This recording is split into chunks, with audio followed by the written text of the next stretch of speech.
कन्नौज के पास एक गांव था और वहां पर अजामिल नाम का एक ब्राह्मण रहता था, लेकिन कहने को ही ब्राह्मण था, ब्राह्मण वाले कोई काम नहीं करता था। ना तो पूजा पाठ करता था, ना तो कभी भगवत भजन करता था, ना दान पुण्य किया करता था, और गलत स्त्रियों को लाकर के, वेश्याओं को लाकर के घर में रख लिया। एक वेश्या से शादी कर ली। एक बार की बात है कि उनके ही गांव में एक साधु का आना होता है। साधु ने लोगों से पूछा कि यहाँ कहीं आसपास में किसी ब्राह्मण देव का घर है तो बताओ। लोगों ने हंसी मजाक में कह दिया, यदि विश्राम चाहते हो तो अजामिल ब्राह्मण के यहाँ चले जाओ। साधु को लगा ये सब सच कह रहे हैं, सत्य कह रहे हैं, शायद ये सच में ही हमें उस ब्राह्मण देवता के घर भेजना चाहते, शायद बहुत सही ब्राह्मण होगा। तो यहाँ पर जो साधु हैं वो अजामिल के यहाँ पहुंचे और जैसे ही वेश्या को अपने सामने खड़ा देखा तो साधु देव तो वापस लौटने लगते हैं कि तुरंत अजामिल वहां खड़ा हो जाता है। अरे जरा ठहरिए, मैं मानता हूं कि मैंने बहुत पाप किए हैं, लेकिन आज आपके जो मुझे दर्शन हुए हैं ये मेरे कुछ ना कुछ पुण्य हैं, और उन पुण्यों के कारण ही आज मुझे आपका दर्शन हुआ है। इसलिए आप चलिए। और वो बनिए के घर गया, उसकी दुकान से सारी भोजन की सामग्री ली, भोजन पकवाया और भोजन पकवा करके साधु को जिमाया। साधु महाराज बड़े प्रसन्न हो गए। साधु ने कहा कि मुझे पता है अजामिल, तुम्हारी पत्नी जो है वो गर्भवती है। अगर तुम मेरा एक कहा मानो, मेरी एक सलाह मानो, तो मैं कुछ तुमसे कहना चाहता हूं। अजामिल ने कहा बताइए। बोले कि अब की बार जो तुम्हारे संतान होगी उसका नाम क्या रखना? सबने कथा सुनी है ना, क्या नाम रखना है? नारायण। अब की बार जो भी संतान होगी उसका नाम नारायण रखना, क्योंकि नारायण जो धरियो नामा तो नहीं जायो यम के धामा। यदि तुमने नारायण नाम रख दिया तो फिर यमलोक नहीं जाना पड़ेगा। और यहाँ पर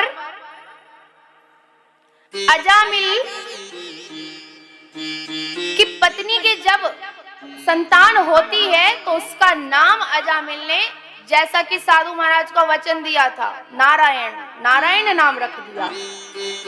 अब सबसे छोटा बालक और सबसे प्रिय बालक, छोटे बच्चों पर माता पिता की ज्यादा प्रीति होती है, तो सबसे प्रिय बालक। लेकिन जो अजामिल है उसके मुख में तो बस एक ही नाम, नारायण नारायण नारायण नारायण। हर समय वो नारायण नारायण करता रहता। नारायण के साथ ही खाना, नारायण के साथ ही सोना, नारायण के साथ ही खेलना कूदना, सब कुछ नारायण के साथ अपने पुत्र के साथ करने लगा। और यहाँ पर अंतिम समय आया, और जैसे ही अंतिम समय आया तो इतने पाप किए हैं कि भगवान के पार्षद तो लेने आएंगे नहीं, यम के दूत आए हैं, मुदगर मारे हैं और गले में फंद डाल करके उसके प्राण खींचने लगते हैं। और जब प्राण जाने लगे तो व्याकुल होकर के चिल्लाने लगा, नारायण मुझे बचाओ, नारायण मुझे बचा लो। तो भगवान ने सुना जैसे ही कि कोई दुख में मुझे याद कर रहा है, भगवान ने पार्षदों से कहा, जाओ और जाकर के देखो कि कौन है जो मुझे दुख में याद कर रहा है, जाकर के उसकी रक्षा करो। और जैसे ही भगवान के पार्षद आए तो जो यम के दूत थे बंधुओं, वो भाग गए और अजामिल को अपने साथ में लेकर के आए हैं।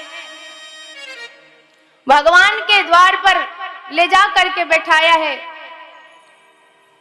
यमराज ने भगवान से प्रश्न किया कि प्रभु, ये तो महापापी था, महाक्रूर, महादुष्ट था, फिर भी आपके जो पार्षद हैं वो इसे लेने के लिए क्यों आए?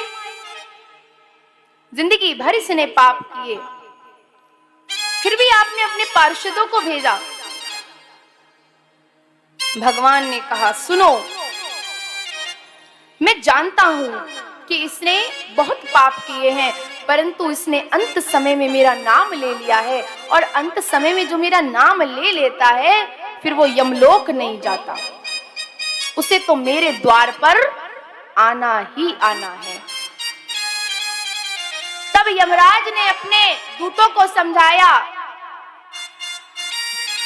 कि जो भी भगवान का नाम अंत समय में लेगा, आप वहां बिल्कुल नहीं जाएंगे। जो भी हरि भक्त है उनसे दूर रहना है।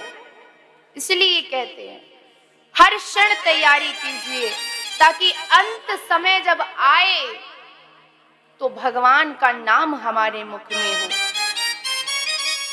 आजकल हम अपने बच्चों का नाम भगवान के नाम में रखते ही नहीं है,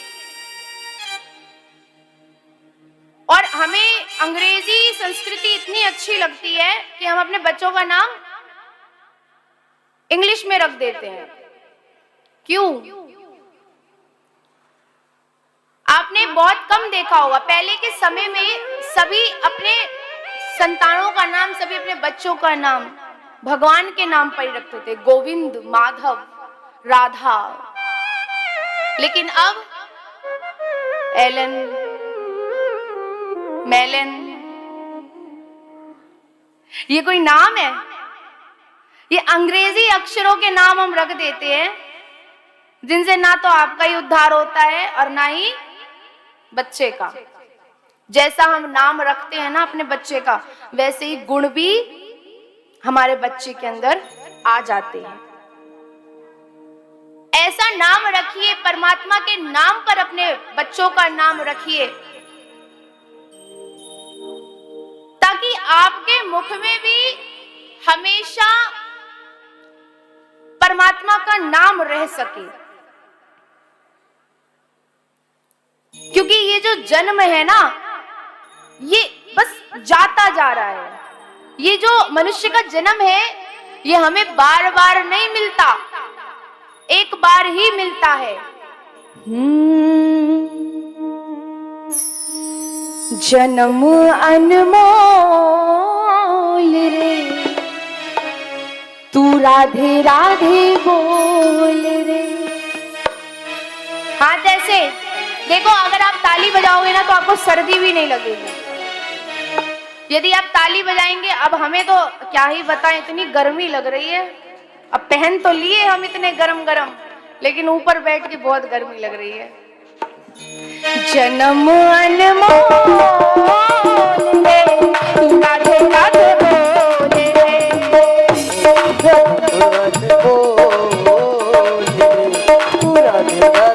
और हाथ ऊपर, मिलेगा सावरिया,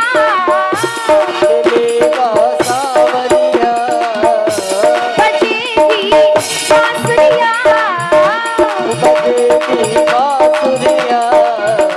जन्म अनमोल रे,